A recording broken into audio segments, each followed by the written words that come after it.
Hola, buenas tardes. Nosotros somos el equipo de Fernanda Palafox y Martín Reyes y este es nuestro podcast donde vamos a estar hablando sobre el curso de Derecho que cursamos en este primer semestre con la profesora Lucía.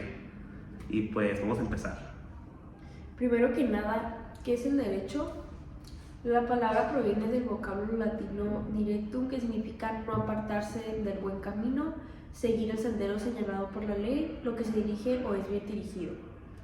El derecho también es un conjunto de normas que controlan la conducta de una sociedad, o sea, es decir, la forma correcta para solucionar problemas y de una manera legal. Este, um, Muy bien. Empezamos y seguimos con cuáles son las fuentes del derecho. Todas aquellas donde se origina el derecho y normas que aplican a las personas, lo que es la legislación, doctrina, costumbre, jurisprudencia. Esas son las 4 fuentes del derecho y vamos a ver qué significa cada una. yo quiero explicarla que la jurisprudencia, esta es una fuente muy importante del derecho, ya que esta se encarga de... Es una ley que se crea como improvisada para solucionar un problema cuando una ley no existe o no pueda corregir o solucionar la problemática que hay. Hay una ley que se crea en ese momento y se guarda ahí por si algún incidente parecido vuelve a pasar, poder volverla a aplicar. ¿Qué es una doctrina? Una doctrina es un cuerpo global de teorías o conocimientos enseñados como verdaderos por uno o distintos autores. Puede ser fruto de algún método organizado de producción, de conocimiento, algún tipo de acuerdo respecto a la materia, o bien se imparte de manera dogmática, es decir, como una verdadera absoluta o cuestionable. Muy bien. A mí me gustaría decir que la ley viene de la costumbre, que la costumbre es una fuente muy importante del derecho. Y quien se encarga de aplicar las leyes es el tribunal, o sea, que ejecuta las leyes. Muy bien. Luego pasaremos a hablar sobre origen e historia del derecho. Yo empezaré que es conocido desde el año 218 a.C. hasta el 476 después de Cristo. Se establece por los romanos un completo y complejo sistema normativo conocido como el derecho romano.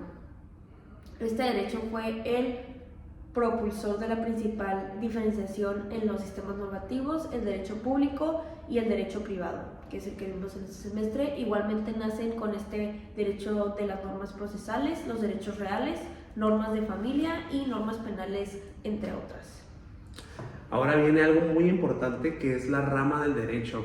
La profesora Lucía nos decía que esto se le conoce también como buffet, ya que tenemos muchas opciones como tal en un buffet de comida y pues hay derechos muy diferentes para muchos ámbitos que se encargan de solucionar problemas en cada tipo de los ámbitos.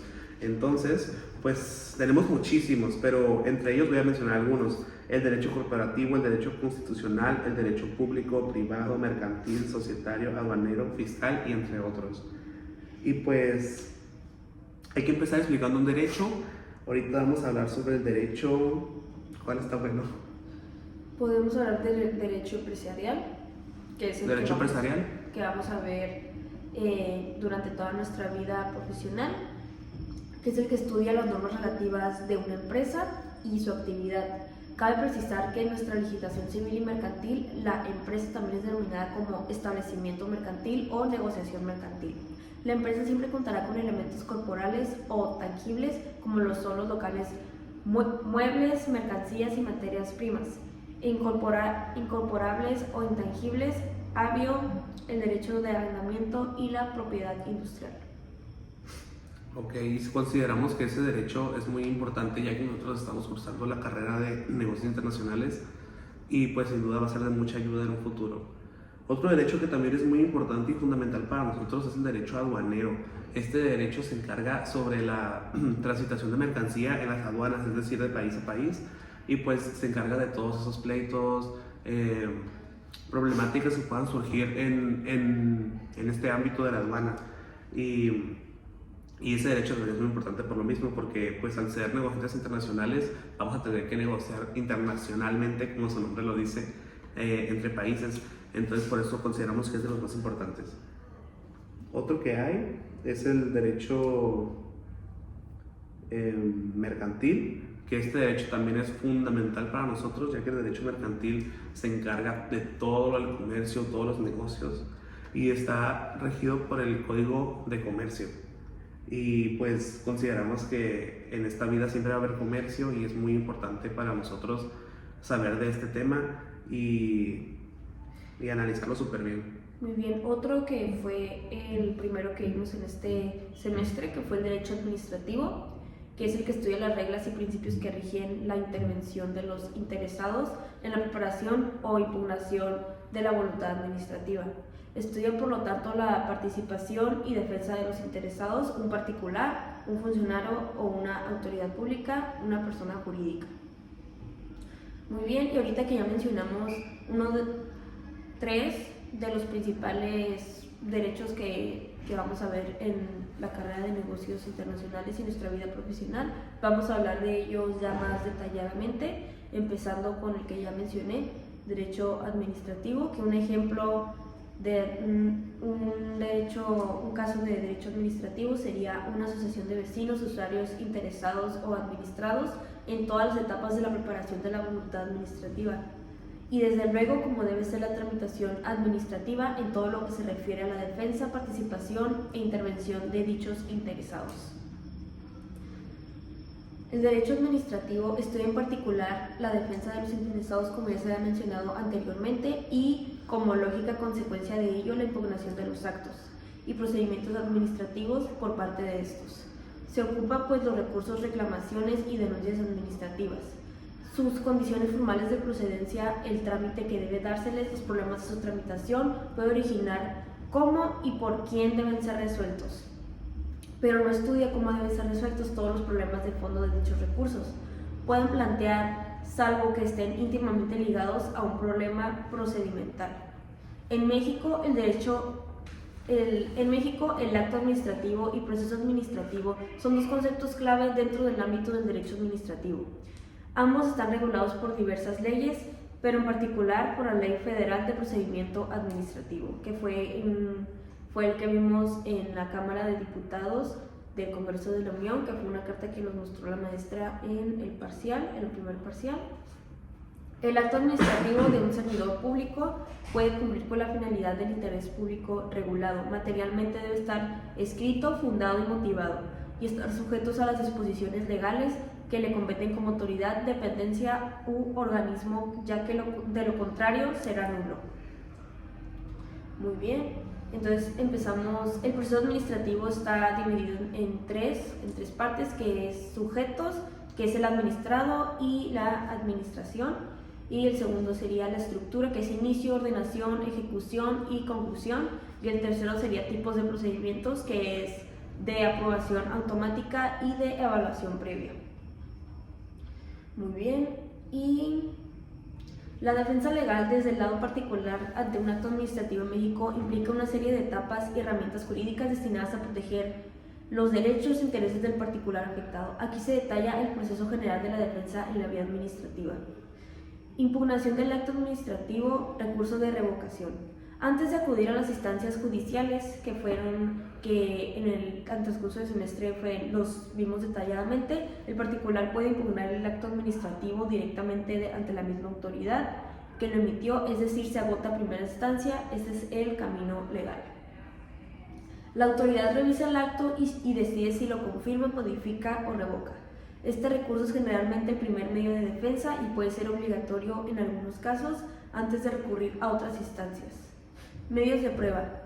Durante el proceso, el particular tiene el derecho de aportar pruebas que fundamenten su posición y desvirtúen el acto administrativo. Y por último, voy a comentar sobre qué son las notificaciones por escrito. El particular debe estar debidamente notificado en cada etapa del procedimiento, de acuerdo con lo establecido de la Ley Federal del Proceso Administrativo y demás normativas, con sellos y firmas correspondientes, donde se pruebe debidamente, esta vez que se ha llevado a cabo el proceso de impugnación y se han desahogado las pruebas. La autoridad emite una resolución, puede ser favorable o desfavorable para el particular. Y ya sería todo por mi parte sobre el derecho administrativo. Pues qué interesante es el derecho administrativo, pero dejándolo un poquito al lado, vamos a hablar sobre los requisitos legales para la constitución de una empresa y pues eso es de suma importancia para nosotros claramente. Pero antes de abordar este tema me gustaría explicar lo que es una notaría pública o un notario. ¿Tú sabes qué es una notaría? Claro que sí. Es la institución en donde se llevan los documentos que requiere ya sea un particular o una institución, y es donde revisan detalladamente sus documentos legales para que no vaya a ocurrir ninguna discrepancia, ningún conflicto, ningún problema al momento de hacer sus movimientos, sus firmas legales, y esos te orientan y te informan sobre lo que necesites en tu empresa o ya sea como particular. Exactamente, entonces me gustaría recordar un ejercicio que hicimos en la clase de la profe Lucía cuando fuimos a la notaría pública número 10 que está allá por el Aguacaliente, donde fuimos y la notaria muy amablemente nos explicó pues todo lo que se hace ahí, nos enseñó una carta poderante y todo eso que pues conocimos el lugar más que nada. Entonces ahora sí vamos con los pasos para la constitución de una empresa. El primer paso sería solicitar la autorización de nombre en la Secretaría de Economía. Pero antes de esto tienes que escoger 3 nombres para tu empresa, para, por si alguno está ocupado, tener 2 de respaldo.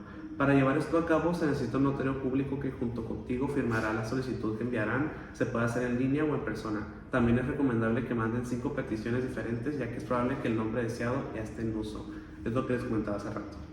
El segundo paso sería crear el acta constitutiva. Este documento determina el inicio de tu compañía, ya que es de los más importantes y se hace en conjunto de tus socios, si es el caso, y tu asesor legal, después del notario público, deberá firmar. El tercer paso sería avisar el uso de denominación.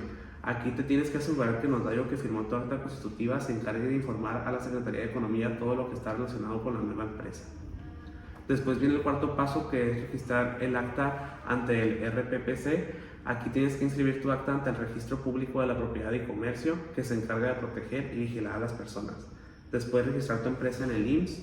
Esto se necesita para la contratación de personal o futuros socios, así les ofreces esta prestación de ley y te ahorras una multa por parte de la institución. Y pues esos son los pasos principales para poder tener tu empresa y constituirla legalmente ante el notario público. Qué relevante es esta información, es muy importante al momento de querer fundar una empresa. Todo esto se requiere y estoy segura de que ya teníamos una idea, pero ya saberlo detalladamente nos abre más puertas y cada vez estamos más cerca de lo que queremos lograr como negociadores internacionales, porque la mayoría de los estudiantes de negocios internacionales, claro que quieren ser unos exitosos empresarios. Muy bien, ya que hablamos de notarías, qué hace un notario, voy a hablar sobre específicamente para qué sirven los poderes notariales en el ámbito empresarial y de negocios, que esto está dentro del derecho societario. Primero que nada, ¿tú sabes qué es el derecho societario? Sí, el derecho societario se encarga de todas las sociedades cuando quieres constituir pues una sociedad anónima, y también se encarga de los poderes notariales justamente, que es un tema súper importante y tiene mucho de qué hablar. Así es. Esto está constituido por diferentes poderes notariales que los empresarios en México necesitan para que sus empresas, que es lo que acabamos de mencionar, pueden variar según las circunstancias y sus requerimientos específicos de su negocio o el giro del negocio. Sin embargo, a continuación te mencionaré algunos de los poderes notariales comunes que los empresarios pueden requerir en México.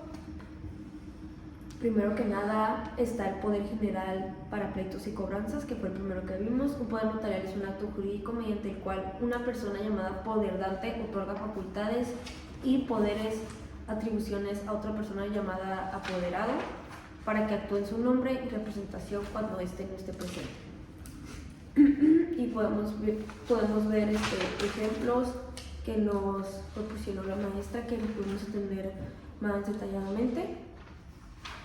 Lo siguiente que les voy a explicar es otra definición sobre un poder notarial, que es un acto jurídico mediante el cual una persona llamada poderdante otorga facultades y atribuciones a otra persona llamada apoderado para que actúe en su nombre y representación. Que esto es algo súper relevante y es una y creo que es la definición más asertiva a lo que nosotros podemos entender en un lenguaje más jurídico. Entonces está el siguiente poder notarial que les voy a hablar, es el poder general para actos de dominio, que este poder notarial permite al representante legal de la empresa realizar actos de administración en nombre de la empresa, y únicamente esta persona solo actúa, o sea, hace trámites, firmas en nombre de una empresa. Es un particular realizando actos de administración a una empresa o sociedad. Y también está otro que es el poder especial para venta de bienes. Si la empresa necesita vender activos importantes como propiedades o maquinaria, puede otorgarse un poder especial para permitir que el representante legal realice esas transacciones específicas.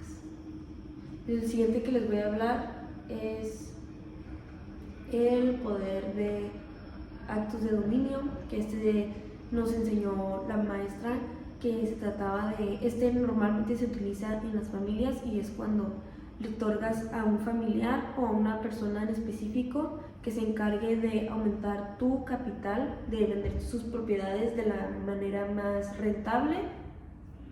Y por último, es importante destacar que los poderes notariales deben ser otorgados de manera precisa y cuidadosa, ya que esto no se los puede dar a cualquier persona, definiendo claramente los alcances y límites de la autoridad del representante legal. Además, los requisitos y procedimientos pueden variar según la jurisdicción y las leyes vigentes en México. Bueno, y pues contribuyendo al tema de mi compañera acaba de explicar, me gustaría también explicar lo que es un poder notarial, y me gustaría poner un ejemplo que la profe Lucía nos puso en la clase. Por ejemplo, si una persona muy importante está en una reunión de negocios y no puede asistir a una demanda o algún pleito o alguna cosa que quiera hacer, pues puede mandar a su persona de total confianza en representación de él a representarlo y solucionar en su nombre el problema o la ocasión que lo merite. Así es. Y entonces ahora me gustaría tocar el tema del amparo. Este tema lo estuvimos viendo mucho alrededor del curso. Y pues el amparo, antes que nada, es de tercera instancia ante un juicio. Si el particular considera que el acto viola los derechos, se puede solicitar el amparo. El amparo a mí me gusta verlo como un quinis, porque el amparo se pide cuando no quieres que tu obra deje de funcionar mientras hay una demanda, por ejemplo. Y se le pide al DAT, a la Dirección Administrativa Urbana, y el amparo es una herramienta constitucional. Es crucial que cuente con asesoría legal para garantizar que sus derechos e intereses sean debidamente protegidos. Y pues el amparo se divide en dos, el directo y el indirecto. ¿Te gustaría proporcionar más sobre el amparo? Por supuesto que sí. Está el directo e indirecto. Y primero que nada, el amparo indirecto está previsto en el artículo 107 de la Ley del Amparo. Esta modalidad es procedente contra actos que se dan durante la tramitación de un juicio o una vez que ya haya concluido, por lo que está mayormente orientado a resolver cuestiones de procedimiento. Es cuando se alarga, se tiene que ver más a fondo la situación ocurrida. Y luego el amparo directo, que tiene su fundamento en el diverso 170 de la Ley del Amparo. Esta vía del juicio de amparo opera en contra de aquellas sentencias o resoluciones que pongan a fin el juicio y que sean dictadas por autoridades que señala el mencionado artículo: tribunales judiciales, tribunales administrativos, agrarios o del trabajo. ¿En qué tiempo se presenta el amparo? En el artículo 17, la Ley del Amparo indica cuáles son los plazos para presentar una demanda de amparo dependiendo del supuesto. Por la regla general son 15 días. En caso de una norma general autoaplicativa o un proceso de extradición, se tiene 30 días. En sentencia definitiva en el proceso penal que implique una condena en prisión, se tienen 8 años. En materia agraria, cuando se trata de privación de propiedad, posesión o derechos de los núcleos de población, se tienen 7 años. Y por último, si se encuentran algunas de las previsiones del artículo 22 de la Constitución, el amparo podrá promoverse en cualquier momento. Súper bien. Entonces, pues qué interesante es esto del amparo. Y pues seguramente lo vamos a necesitar en algún momento. Claro, claro que sí. Y el lugar donde se presenta el amparo consiste en un amparo indirecto, se debe presentar ante demanda ante un juzgado de distrito. Si se trata de un amparo directo, debe presentarse ante la misma autoridad que esté realizando por el acto por el cual se considera que comete la transgresión de un derecho humano, y a esta vez se remitirá a un tribunal colegiado de circuito, que es el órgano colegiado encargado de resolver el juicio. O sea, si es amparo indirecto será ante un juzgado de distrito, y si es un amparo directo será ante un tribunal colegiado de circuito. Ok, y trayendo otro tema que creo que nos estábamos saltando, es el pagaré. Este pagaré es un documento muy importante y también lo hemos visto como una forma de defensa, una forma de asegurar tu dinero, ya que este consiste en obligar a la persona a que te pague la deuda que te tiene en un momento exacto, determinado, y también es determinada la cantidad que te tiene que pagar. El pagaré debe contener la mención de ser pagaré, El pagaré tiene que contener la promesa incondicional de pagar una suma determinada de dinero, el nombre de la persona a quien ha de hacerse el pago, la época y el lugar del pago, la fecha y el lugar en que se suscribe el documento. Y pues ese es un pagaré, la verdad es muy sencillo y es muy importante, ya que de esta forma aseguras que te paguen tu dinero y que no te salgan con otras cosas. Al igual que este pagaré te va a ayudar mucho en el juicio ejecutivo mercantil, que ya veremos más adelante, pero al tener esto ya asegurado con un pagaré, la demanda o el juicio puede ser mucho más rápido porque ya tienes algo que lo respalda. Entonces, yo personalmente considero que el pagaré es algo tan importante y que por X o Y razón las personas no están informadas al respecto. Entonces, personalmente, bueno, en la experiencia de mi familia, sí sabían que el pagaré existía, pero a veces por problemas como de que confianza, así como de que piensas que la persona no, pues sí me va a pagar, no creo que sea necesario meter documentos administrativos legales, pero realmente siempre es mejor quedar bien con uno mismo y decir, no, ¿sabes qué? No te lo tomes personal, pero fírmame este pagaré, porque si no voy a realizarte lo que quieres, el servicio, o darte el servicio o bien que se requiere. Muy bien, entonces ya pasando al derecho comercial,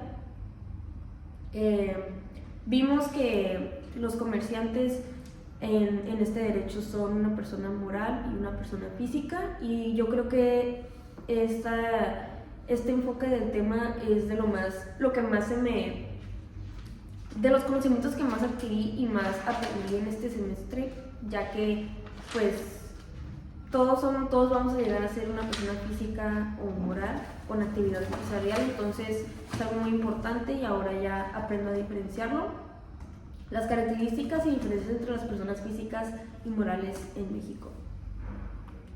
Tú Martín, ¿sabes qué es una persona física y una persona moral y cuál es la diferencia? Claro que sí, la persona física pues seríamos como nosotros, somos una persona que está constituida a partir de su acta de nacimiento, y la persona moral es la persona que está constituida como una empresa y pues tiene varias características. A continuación vamos a ver. ¿Te gustaría decir las de persona física y las de persona moral? Claro que sí. Primero que nada, una persona física es un individuo humano, o sea, podríamos ser como Martín, como yo, Fernanda. Es una entidad única con derechos y obligaciones legales. Y la persona moral es una entidad no humana creada por la ley o sociedad. Como lo había mencionado, es como una empresa. Así es. Su capacidad jurídica de la persona física son las actividades legales, como celebrar contratos, poseer bienes, contraer matrimonio, demandar y ser demandadas, entre otras. Y la persona física, las personas morales también tienen la capacidad jurídica, pueden celebrar contratos, adquirir y poseer bienes, demandas y ser demandados en su propio nombre. O sea que una diferencia que existe aquí es que no se puede casar. Creo que sería como la diferencia como más notoria, es que una persona moral no se puede casar y la persona física sí. Sí, así es. La manera de identificar a la persona física es cada persona tiene un nombre propio en su credencial de la INE, acta de nacimiento, su CURP, su RFC, que se identifica como individuo. Y la identificación legal de una persona moral puede ser el acta constitutiva, nombre legal, denominación RFC o su constancia de situación fiscal, registro o identificación fiscal que le distingue de otras entidades legales. Muy bien, aquí pues podemos notar que no es mucha diferencia, porque el acta constitutiva de una persona moral sería como su acta de nacimiento, entonces tiene muchas cosas en común. La duración, aquí viene algo que sí es como más notorio, el cambio y la diferencia es de una persona física a una persona moral, es que la vida de una persona física está limitada por su ciclo vital y termina cuando hay muerte del individuo. Y la duración de la persona moral puede seguir aunque el individuo ya haya muerto. Ajá, ya puede pasar más de 100 años, esa persona seguirá. Y seguirá. Muy bien, entonces, sociedades mercantiles, conceptos y tipos de constitución. En México, las sociedades mercantiles se regulan principalmente por la Ley General de Sociedades Mercantiles, que es la LGSM. Dos de las formas más comunes de sociedades mercantiles en nuestro país que nosotros elegiremos estudiar serán la Sociedad Anónima, SA, y la Sociedad de Responsabilidad Limitada, SDRL o SRL, que son las más conocidas. Sociedades. Sí, son las sociedades más conocidas. Entonces, ¿tú me podrías explicar o dar una breve introducción acerca de qué es una sociedad anónima? Sí, una sociedad anónima es un conjunto de personas que pues se ponen de acuerdo y se juntan para lograr un cometido. Con mi compañera ponía el ejemplo hace rato de una vivienda que quiere unirse para mejorar alguna calle o alguna problemática que está sucediendo en la sociedad, y todos se unen para poder solucionar ese problema anónimamente. Así es. Como ya se había mencionado anteriormente, el primer concepto que vamos a ver es el acta constitutiva, que es como el acta de nacimiento de una empresa. Es el documento legal ante el federatario público o notario en México y se establece la creación de la sociedad y debe contener la siguiente información. Denominación social. El nombre de la SA, que debe de ser único y no estar en uso por otra entidad. Objeto social. La descripción detallada de las actividades que la sociedad llevará a cabo, aclarando que debe ser una actividad lícita, o sea, legal. Domicilio social, la dirección donde la sociedad realizará sus juntas y tomará decisiones importantes sobre la empresa. Duración, si la sociedad tiene una duración específica, esta debe ser especificada cuando termina, porque esta normalmente pues tiene una extensa duración, como lo hemos visto en una persona moral, que esto está compuesta por personas morales que tienen una vida extensa. En sí nunca se especifica la terminación, al menos de que realmente se quiera implementar. Por otra parte tenemos el capital social, que debe indicarse el monto de capital social, así como el valor nominal de las acciones y el número de acciones en las que se divide. Ojo con la procedencia del capital y cuidar el tema de lavado de dinero. Aquí se ve ese tema tan relevante que se puede presentar en una sociedad anónima. Sí. Entonces, ¿te gustaría decirme qué son las aportaciones de los socios y su importancia? Sí, estas son de suma importancia, ya que los socios deben detallar sus aportaciones y la forma en que se realizarán montos y porcentajes. O sea, no por ser una sociedad va a tener a fuerzas equitativamente las mismas aportaciones de capital en la sociedad, sino que algunos pueden tener un porcentaje más alto y uno más bajo, y el del porcentaje más alto puede tener más cabeza o más liderazgo en la sociedad, ya que está aportando mucho más que otros socios. Así es.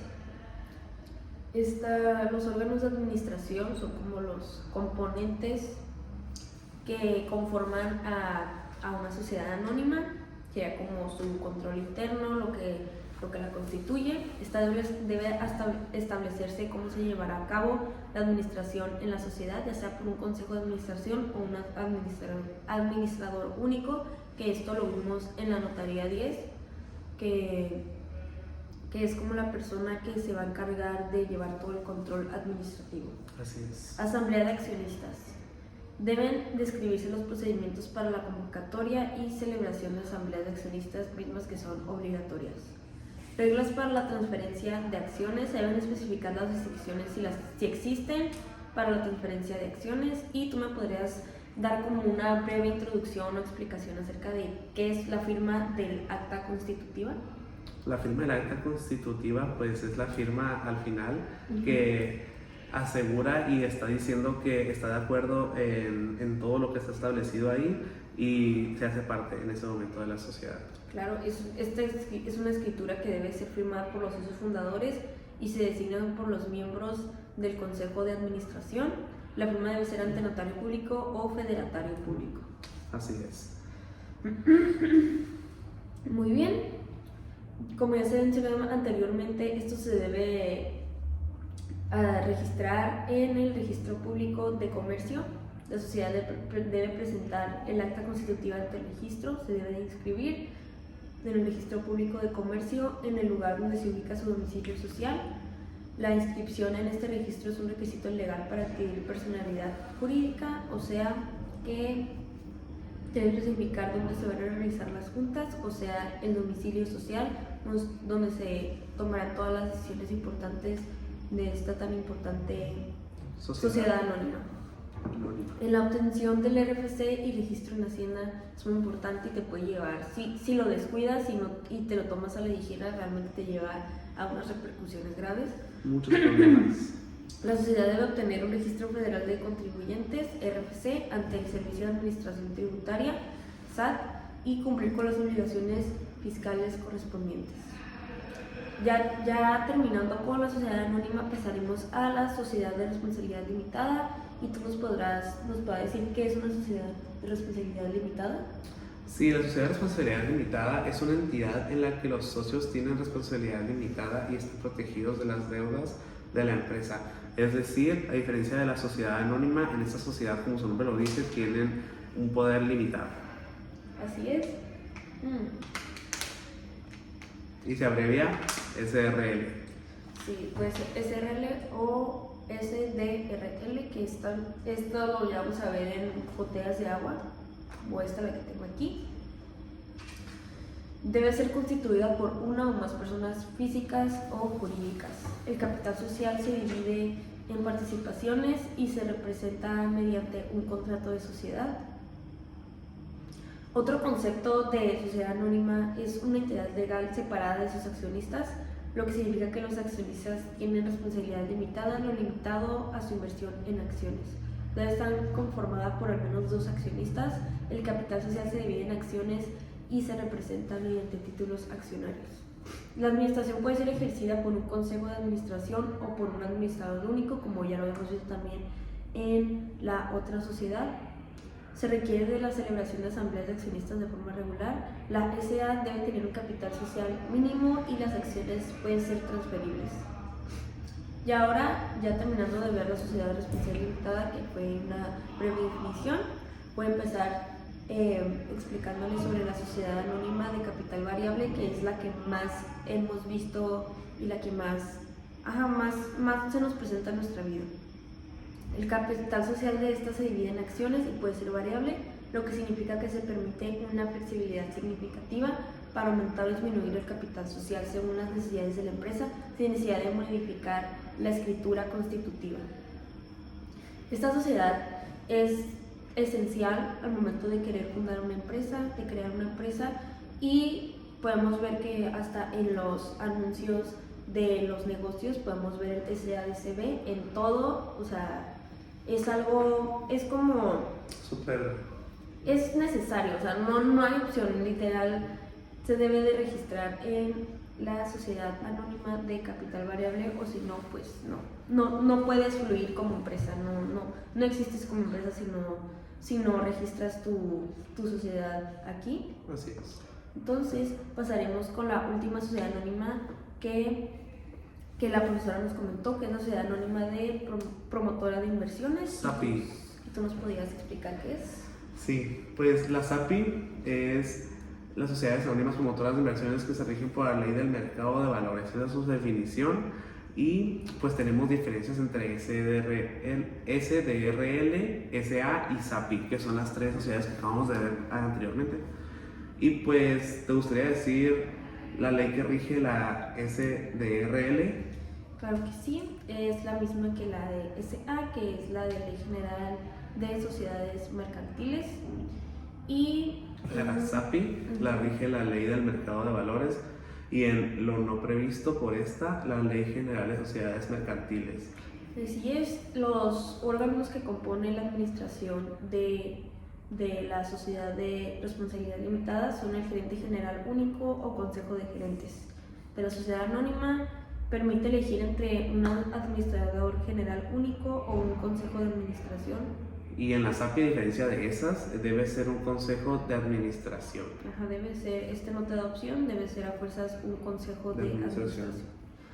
El documento que te acredita como socio o accionista en la sociedad de responsabilidad limitada son los libros corporativos. Las partes sociales no están representadas por títulos, no pueden cederse por simple endoso. En la sociedad anónima los libros se debe de registrar en los libros corporativos y títulos accionarios, a diferencia de la sociedad de responsabilidad limitada. Los títulos sirven para acreditar y transmitir la calidad del accionista. Y en la SAPI, al igual que las dos pasadas, tenemos los libros corporativos y también títulos accionarios, que eso es el documento con lo que se acredita como socio o accionista. Así es.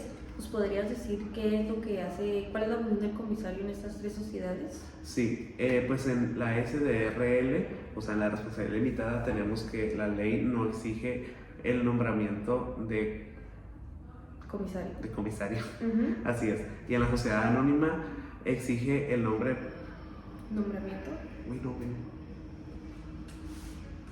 Nombramiento, exige el nombramiento de otra vez. Ok, sí, desde el inicio de la SDRL. El comisario en la SDRL, la ley no exige el nombramiento del comisario. En la SA exige el nombramiento de uno o varios comisarios. Y en la SAPI permite optar por comisario o por auditor externo. Esas son las diferencias de esas tres. Muy bien, entonces ya terminando con esto, pasaremos hablando igualmente del derecho comercial, por último, y nos especificaremos en el derecho mercantil, bien, que fue el que vimos en el segundo parcial y el tercero. Y como ya se mencionó el pagaré, ahora lo vamos a ver más detalladamente. Los pagarés, letras de cambios, facturas y cobranzas son instrumentos y acciones que están relacionados directamente con el derecho mercantil, que fueron de las primeras acciones legales que vimos en el primer parcial. Aquí les explico cómo se relacionan con este ámbito legal, o sea, el derecho mercantil. Un pagaré es un título de valor que constituye una promesa de pago, o sea, te aseguran tu dinero por parte del deudor con una fecha determinada. Los pagarés son comunes en firmas de transacciones comerciales y se utilizan para formalizar deudas. El derecho mercantil regula la emisión, endoso, transferencia y ejecución de pagarés. ¿Nos puedes explicar qué es una letra de cambio? Una letra de cambio son otro tipo de título o valor utilizadas en transacciones comerciales. Estas son órdenes incondicionales de pago donde el liberador, o sea, el deudor de la orden de pagar a un beneficiario en una fecha determinada. El derecho mercantil regula su uso y las obligaciones relacionadas con las letras de cambio. Así es. El siguiente, el que le vamos a explicar y exponer, serán las facturas, que yo lo conocí, también lo vi en mi materia de contabilidad, que es, la factura es un tipo de contrato muy breve, pero es un contrato porque relaciona, puede ser un particular y una autoridad. Entonces es un tipo de contrato, son documentos comerciales que detallan la prestación de bienes o servicios junto con el monto a pagar. La factura da a entender que las dos partes estuvieron de acuerdo ante esa transacción, lo cual no debe de haber ningún problema. El derecho mercantil regula la emisión de facturas, sus requisitos legales y obligaciones de las partes en transacciones legales. Ok, y la cobranza se refiere al proceso de recuperar las deudas pendientes. Esta puede ser extrajudicial y o judicial. El derecho mercantil regula las prácticas de cobranza, asegurando que los acreedores sigan procesos legales y éticos para obtener el pago de las deudas. Eso viene siendo lo que es la cobranza. Y pues, en resumen,